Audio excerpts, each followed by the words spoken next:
শূন্য রানে অস্ট্রেলিয়ার নাই 3 উইকেট। অবিশ্বাস্য, এটা কেউ কল্পনাও করতে পারেনি। ক্রিকেট ইতিহাসে অস্ট্রেলিয়াকে এমন দিনও দেখতে হবে।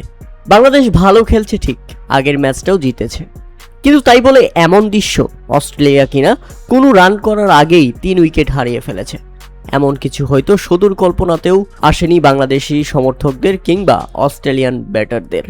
এখন সেটাই ঘটেছে। শুরুটা দুর্দান্ত করলেন তাসকিন আহমেদ, এরপর মুস্তাফিজুর রহমান দেখিয়ে দিলেন নিজের কাটার। তাসকিনের 1, মুস্তাফিজুরের 2। তবে শুরুটা যেভাবে হয়েছিল তাতে মনে হয়েছিল আগের ম্যাচের হাইলাইট দেখছি। হ্যাঁ, নিজেকে বিশ্বাস করা কঠিন হয়ে যাচ্ছিল, কেননা অস্ট্রেলিয়ার ব্যাটার ম্যাথু শট এর আগের ম্যাচেও তাসকিনের প্রথম বলেই বোল্ড হয়ে ফিরেছিলেন।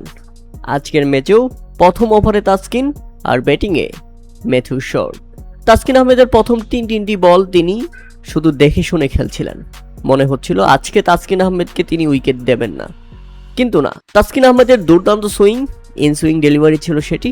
ম্যাথু শট ভেবেছিল বলটি বাইরে দিয়ে চলে যাবে, কিন্তু বলটি এতটাই ইন সুইং যে ম্যাথু শট ছেড়ে দেওয়া মাত্রই বলটি স্টাম্পে গিয়ে আঘাত করে এবং রীতিমতো বোকা বনে যান ম্যাথু শট।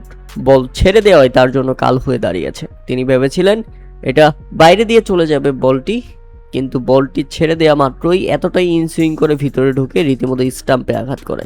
অর্থাৎ কোনো রান করার আগেই ইনিংসের চতুর্থ বলেই অস্ট্রেলিয়া হারালো নিজেদের প্রথম উইকেট। এরপর মুস্তাফিজুর রহমান বোলিং করতে এসেই ফিরিয়ে দিলেন কপার ক্লোনিকে।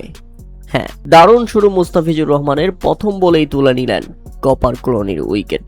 শুধু এখানেই থেমে থাকেনি মুস্তাফিজুর রহমান, এরপর তুলে নিয়েছেন আরও একটি উইকেট, ফিরিয়ে দিয়েছেন রেনশোকে।